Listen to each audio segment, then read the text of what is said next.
Let me tell you, to clear all these misunderstandings, otherwise all of you will misunderstand the contact person as well.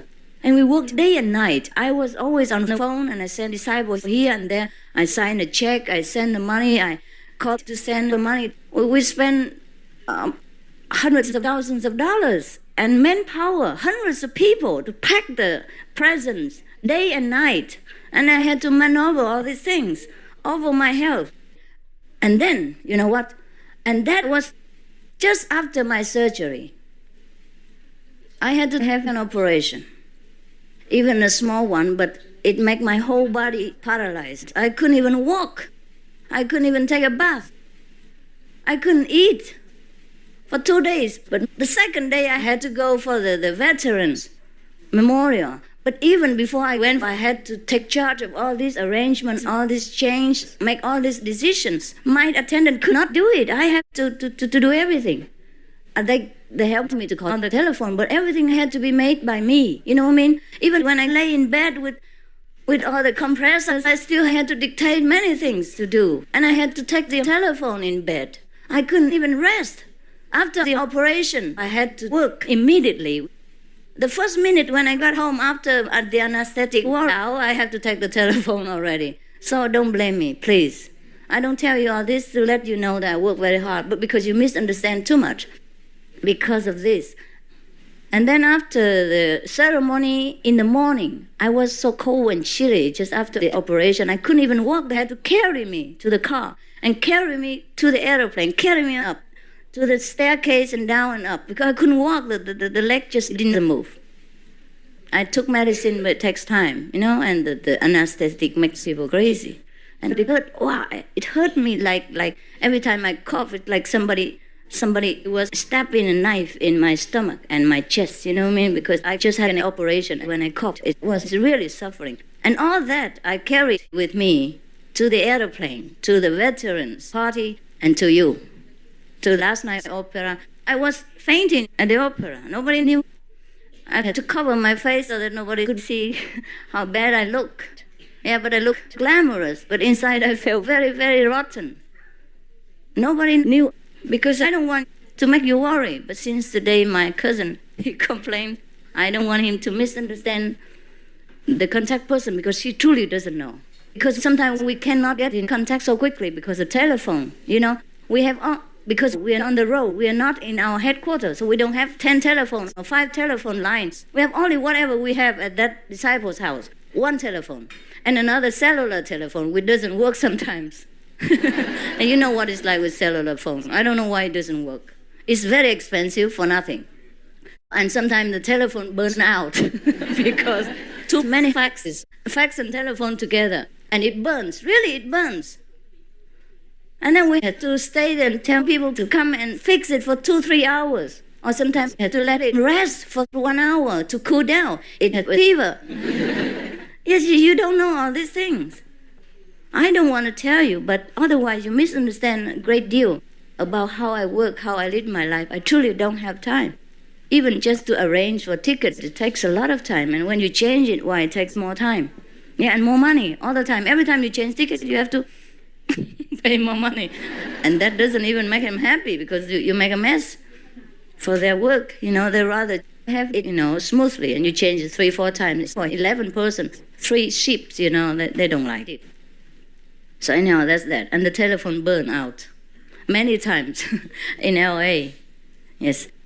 And there are many other things.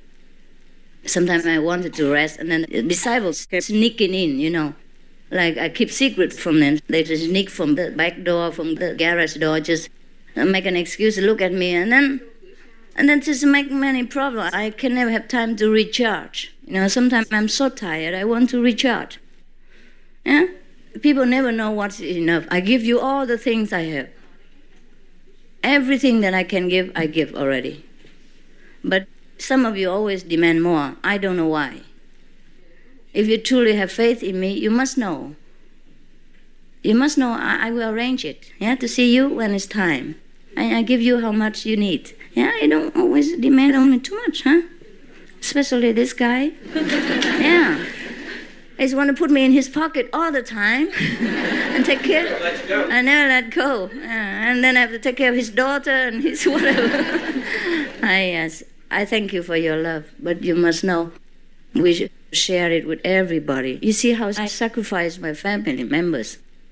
They didn't see me for some years. My cousin didn't see me for 2 years. More than 2 years, 2.5 years. 2.5 years? Really? Wow, I'm sorry it took so long. And many more cousins didn't have time to see me either. And some of my cousins wanted to come to Taiwan to see me. I said, please don't come. Truly, don't be angry, but don't come because I don't know the next day whether I'm still here. And you take all this money and time to come to see me. And if I'm not here, you'll be very sad. Just wait. Maybe I come to your country and then you come to see me. It's surer. Truly. Many of my cousins or brothers, sisters, cousin brothers and sisters wanted to see me everywhere and where. I said, no, don't come. Just don't come. Because I don't know what I will do next. Sometimes with the refugees program, something's calling or some promise in some other country, then I have to fly.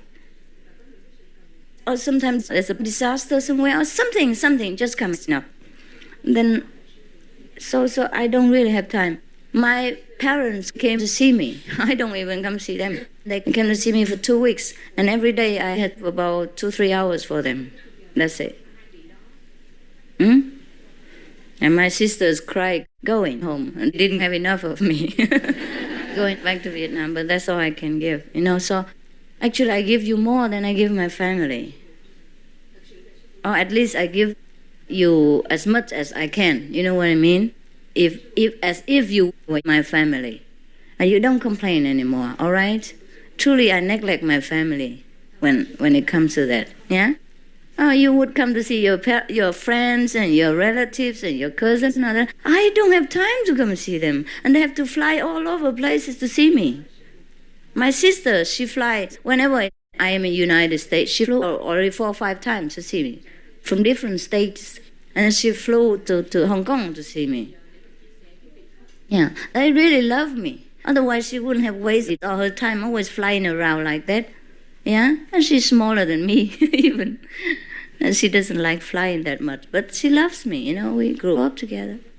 But even then, I just have to think of the whole world and forget my personal affection.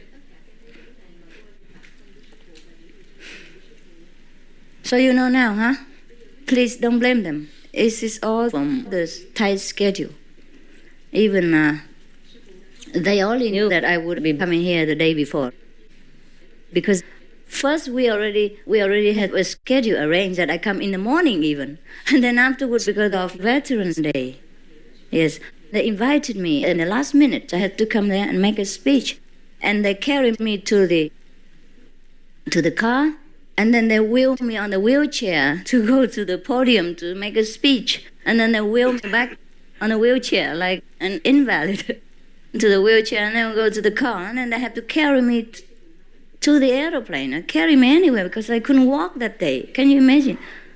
Huh? Just right after the operation, you couldn't walk, yeah? Not stably. Sometimes you can, but it depends on the anesthetic, how much they give you. They gave me too much, that the whole body was just paralyzed. And after it wore off, it was sore. It ached all over. It like all my bones are broken everywhere, and everything hurt. Even when I breathed, it hurt.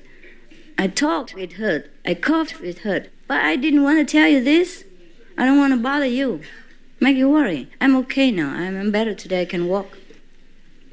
And sometimes I'm a little dizzy, but I'm better than the first day when I came to see you. They have to carry me everywhere. Truly carry like a baby, if you look at me, you would feel, my God, what kind of master? How come let people carry you? Yeah, but I couldn't walk. I couldn't walk. And I could walk a few steps with some people carrying me. Otherwise, especially with the staircase, I couldn't walk. But when I came to Dallas, it's better. But then that was, that's why all the programs were just, I couldn't even change it despite my health. People after operation, they would rest, no? Right? But I didn't change it anymore because I thought I couldn't change anymore. I changed 3 times already. If I don't come, I'm sure you'll be very upset. So even in the last minute, we changed all the air tickets and then we came. We came in 2 groups. We could only change 5 tickets. So 5 people came with me and 7 people came before. You see what I mean? It's this topsy-turvy situation. So you had to go and fetch 2 times, from our group. Yeah, that's cause also inconvenience for you. And then you know what? Carry me on an airplane, and then what? Carry me out of the airplane, carry me to the limousine, and I had to dress up right away because before that I was in a cemetery ceremony in the morning. I wore black, and when I went to the opera, I had to look better. So I had to change in the limousine to make me look suitable for the opera. The 2 occasions are exactly opposite. You know what I mean? One is for the dead people, and you can't wear beautiful things. So I look as black as possible, black hat, black dress, and everything, okay? So when I went to the opera, I couldn't go like that. So I had to change into an evening gown. And so, as invalid as I was, I had to put on all the dress and all the makeup in the car and then make myself become a little princess, the way you saw. Yeah, with hair and everything. But you didn't know how much I suffered then. I just looked good. I looked good for you. And then I felt so much pain that I'm sorry I missed some of your singing because I kind of fainted over there. I feel very embarrassed. And I kept eyes to keep me awake, but still the drugs, make you drowsy. Anyhow, we made it, huh? We made it. I made it, so nobody knew anything. And they carried me at the last minute to the opera. You know what I mean? Because we changed the schedule. For the 3rd time, then I have no more time. Just rushed from the house to the cemetery of the veterans, and then rushed from the cemetery to the airport, and rushed from the airport right to your opera. No time to eat. I ate nothing from that morning except a few pieces of toast. I had to take some toast and some things to keep me fit. Otherwise, what could I do in your opera? Huh? So you know what I mean? So I ate all your toast and something, and then took all the medicine that kept me going. And that's it. And then I run from 6 o'clock that morning until that night. And it's still going after that. Yeah, it's still going after that. You see, there were other things going on. You see that? I had no time to even eat on that day. And one thing comes after another. You have bad stomach. You have nothing inside. You have no energy. You just had anesthetic. You need a lot to eat and drink. You need ice. You need things. And then you have nothing. You know what I mean? Nothing at all, even food. So you know what I mean? How much I sacrifice for you. Now, if you complain, tell me. If you have anything more to complain, just tell me. Next time, tell us when you're sick, please. I told you. I think I didn't tell you, but the friend told you, no? And they phoned you. Told you. Operation. Nobody said you were Yeah? operation. But I think I told you. Put that on, way off. But I think I told you when I first came. Also. Oh, when you got off the plane. Yeah. But still, you still demand me for breakfast, for your daughter, for your mother, for anything. Still, after you knew, nobody is sensitive enough Oh, no, you insisted next day. to bother. I insisted. You wouldn't stop. Yes, I promised, so I would come. But not 9, 8 o'clock in the morning. It's not necessary to have extra long hours for me. That's what it is. Yes? So you don't give this guy anything. You give him a banana, he wants an apple. That's it. You must know him by now or not. But that's good. That's good. You know what you want. You know what you want? Okay. And then you get what you want. That's very good for business. But you have to turn that strategy to work for outside people, not to catch me, to catch the fish. But that's what I caught, not you. Next time, you use that strategy to catch fish, okay? Not to catch me. You catch the wrong fish.